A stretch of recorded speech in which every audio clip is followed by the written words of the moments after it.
धर्म प्रेमियों, जय वाल्मीकि। कल का दिन जो था वो देश की आज़ादी का दिन कहा जाता है। 15 अगस्त 1947 देश आज़ाद भी हुआ और देश के टुकड़े भी हुए,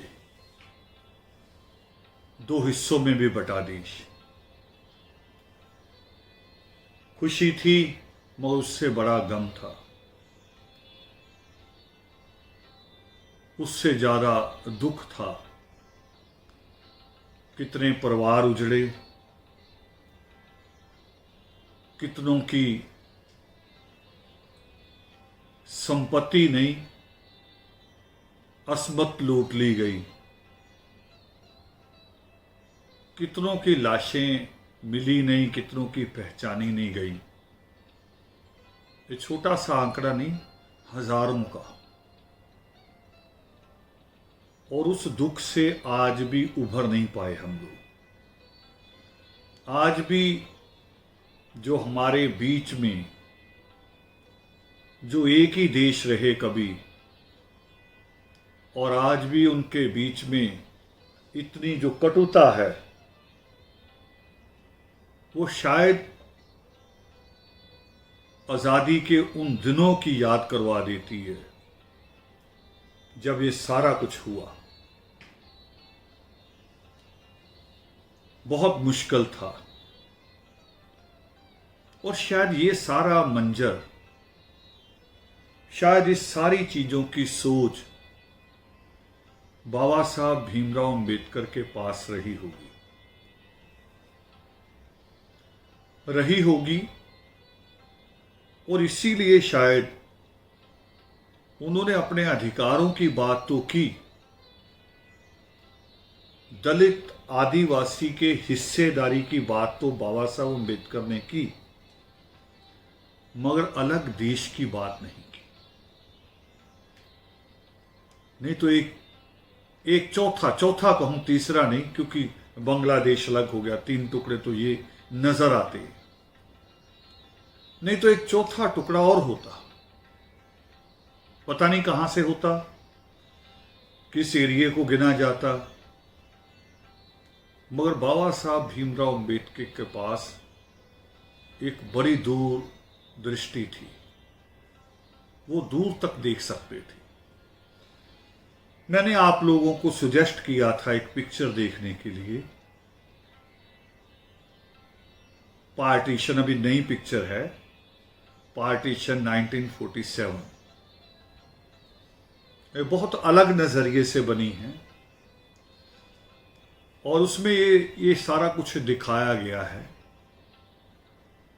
और जिसको आज हम राष्ट्रपति कहते हैं, उस वक्त गवर्नर जनरल होते थे, वो किस तरह से हेल्पलेस नजर आते, उस वक्त मजबूर नजर आते हैं। सारी मशीनरी कैसे हिलती है, और आज के उसी राष्ट्रपति भवन के बर्तन, किताबें, चम्मच, है ना, एक एक चीज अलग अलग बांटी जा रही देशों के हिसाब से। भी इतनी चीज भारत के हिस्से में रहेगी, इतनी पाकिस्तान के हिस्से में रहेगी। 100 चम्मच है तो 20 पाकिस्तान जाएंगे, 80 भारत में रहेंगे। तो यही नहीं बटा, उसमें वो भी बट रहा था कि कितने अधिकारी, और उनको फॉर्म दिए जा रहे थे, कौन भारत में रहना चाहता है, कौन पाकिस्तान जाना चाहता है। और मुझे एक परिवार याद है, जोहरा सहगल का, शायद मैं नाम अगर गलत नहीं ले रहा हूं। उनके दोनों भाई आईसीएस ऑफिसर थे उस वक्त। आईएएस जो आज है, जिसको आज हम आईएएस बोलते हैं, जिसके ऊपर आज हमारे आज के वेबिनार की विशेष चर्चा रहेगी। डॉक्टर अनीस अंसारी जो आईएएस हैं रिटायर्ड, और फॉर्मर वीसी भी हैं वो। लखनऊ में जो लैंग्वेज यूनिवर्सिटी है ख्वाजा अमीनुद्दीन चिश्ती के नाम से, सरकार की तरफ से बनाई गई, पिछले 50 सालों में शायद इक्का दुक्का यूनिवर्सिटी में से एक है, मगर सच में यूनिवर्सिटी की तरह है। वो आज इस पे बात भी करेंगे, खुद आईएएस रहे, सीनियर आईएएस हैं, और हमें बताएंगे। तो उस वक्त के जोहरा के दो भाई आईसीएस, एक ने भारत में रहने का मन बनाया, एक ने पाकिस्तान जाने का, और जो दस्तावेज तैयार हो रहे थे उस वक्त, उसमें से दोनों की ड्यूटी भी लगी। एक ने पाकिस्तान के रिप्रेजेंटेटिव की तरफ से साइन किए, रिप्रेजेंटर बन के, एक ने भारत का रिप्रेजेंटेटिव बन के। कैसे दिल बटे होंगे, कैसे सहा होगा। अब उसमें मैं जो देखता हूं, जो मैंने आज चर्चा यहां से शुरुआत की, जो मैं देखता हूं, अगर बाबा साहब अम्बेडकर लोगों के बहकावे में आकर, जैसे थे भी उनके आसपास बहुत सारे लोग थे, कई लोगों ने बयानबाजी भी की, अखबारों में भी किया, उस वक्त अपनी लिखतों में भी लिखा, उन्होंने कोशिश की, अछूतस्तान शब्द भी आया उभर कर। तो उस वक्त बांटते क्या बाबा साहब अम्बेडकर? पाकिस्तान के हिस्से में तो बहुत सारे आईसीएस ऑफिसर आए, बहुत सारे आर्मी के ऑफिसर आए, एयरफोर्स के आए, और भी बहुत सारे जो तालीम याफ्ता लोग थे, पढ़े लिखे लोग थे, जिन्होंने शासन को चलाना होता है, देश संभालना होता है, वो बहुत सारे लोग उसके हिस्से में आए होंगे। हमारे हिस्से में अगर बाबा साहब अम्बेडकर को अलग देश लेना होता तो हमारे हिस्से में क्या आता? ये एक बहुत जबरदस्त, बहुत अहम सवाल है कि अगर अछूतस्तान बनता तो उस वक्त कैबिनेट सचिव कौन होता, प्रमुख सचिव कौन होता, गृह सचिव कौन होता? ये सारे आईएएस आईपीएस होते हैं। कौन होता उस वक्त? गिने चुने कुछ होते, अगर दो चार होते भी तो देश नहीं चलता।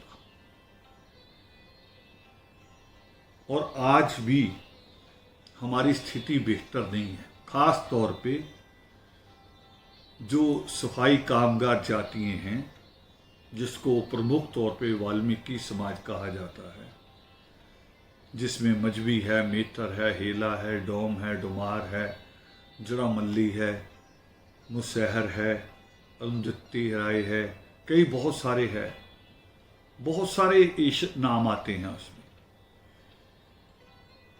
तो 76 कास्ट हैं सफाई पेशे से जुड़ी हुई।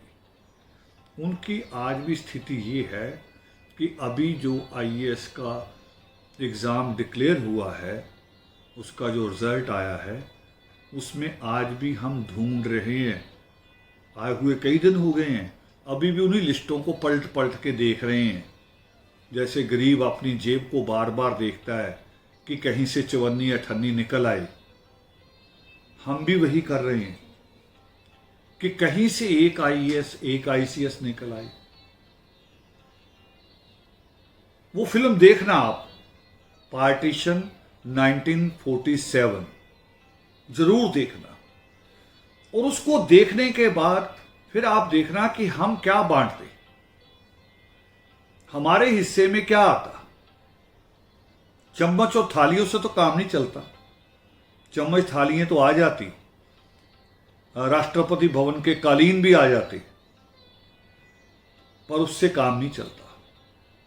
तो हमारे साथ क्या हुआ? हमारे साथ भी बांटने की बात हुई, जिसको गुरदास आलम अपनी किताब में, अपनी कविताओं में, वाल्मीकि समाज में पैदा हुए गुरदास आलम, और ऐसे क्रांतिकारी कि इनकी कविताएं आज भी जहां कहीं बड़े आंदोलन होते हैं वहाँ गुरदास आलम जी की कविताएं आज भी लोग पढ़ते हैं और एक जज्बा, एक हौसला, हिम्मत पैदा होती है उनको, उनकी कविताओं को पढ़ने के बाद। तो मैं बताने जा रहा हूँ गुरदास आलम जी क्या कह रहे हैं।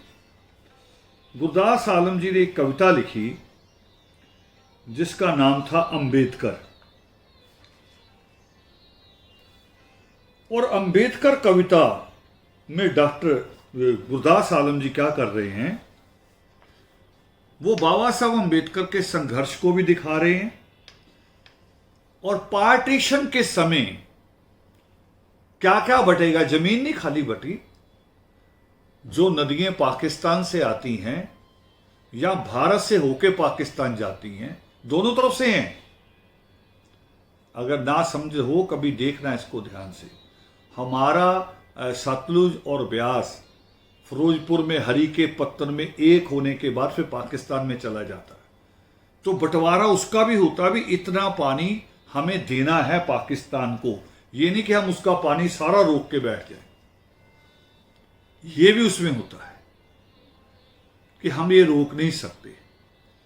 हां, हमारा पानी रोकता रहा, ठाकुर और बनिया ब्राह्मण नदी पे तालाब पे जाने से रोकता रहा हमें, मगर पाकिस्तान को दिए जाने वाला पानी नहीं रोक सकते। वो अंतरराष्ट्रीय संधि है। बटा, और उसमें क्या बटा, हमारे पास आईसीएस अधिकारी तो थे नहीं, पीसीएस भी नहीं थे, जज और डॉक्टर भी नहीं थे, फिर हमारे क्या बटा। गांधी और जिन्ना बात करते हैं, जिसको गुरदास आलम जी लिख रहे हैं अपनी कविता में। देखिए क्या लिखते हैं वो, कि जब गांधी और जिन्ना दोनों बैठकर ये बात कर रहे थे भी ये कैसे कैसे क्या क्या चीज बांटनी है, तो उसके बीच की लाइनें बता रहा हूं वो कविता की। आखिर गांधी ने कहा जिन्ना ताई, यानी गांधी ने जिन्ना को कहा। आखिर गांधी ने कहा जिन्ना ताई, जिथों तक बंदी अपनी हद ले लो। भी आपकी जो बॉर्डर जहां तक बनता है आप वो जमीन ले लें। गांधी आगे क्या कह रही, हरी जना नू छड़ के बंदियां दी भावें सारे इस्लाम दी जद ले लो। कह रहे इस्लाम से जुड़े लोग, मुसलमान, चाहे आप सारी मुसलमानों की सारी पब्लिक ले लो, मगर हरिजन शब्द इस्तेमाल किया गांधी ने। और यहां भी गुरदास आलम वही शब्द जानबूझ के इस्तेमाल कर रहे हैं, क्योंकि गांधी जब भी बोलता हरिजन ही बोलता, वो अछूत भंगी वाल्मीकि नहीं बोलता। हरिजनां नू छड़ के बंदियां दी भावें सारे इस्लाम दी जद ले लो। और इसके ऊपर फिर जिन्ना ने क्या कहा पलट के, जिन्ना कह रहा क्या, कायदे आजम, जिन्ना को कहते कायदे आजम पाकिस्तान में, जैसे भारत में गांधी को राष्ट्रपिता कहते हैं। कायदे आजम ने कहा जनाब गांधी, रकबा तुसी भावें साथों वध ले लो। रकबा मीन्स जमीन, जमीन का टुकड़ा आप चाहे हमसे थोड़ा ज्यादा ले लो। ये जिन्ना कह रहा गांधी से, रकबा तुसी भावें साथों वध ले लो, अछूत सांझे गुलाम ने सारियां दे। देखिए क्या बट रहा था। हमारी कीमत क्या लग रही थी गुलामी में, गुलामों के तौर पे। अछूत सांझे गुलाम ने, सांझे यानी दोनों के कॉमन, सांझे गुलाम ने सारियां दे, जोड़ तोड़ के अद्धो अध ले लो। क्यों? क्योंकि वो कचरा कौन उठाएगा,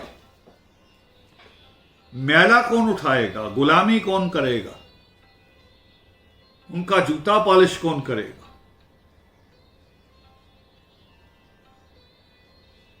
हमारा ये बंटवारा हो रहा था। और घूम फिर के कहूं मैं तो घूम फिर के हम यही थे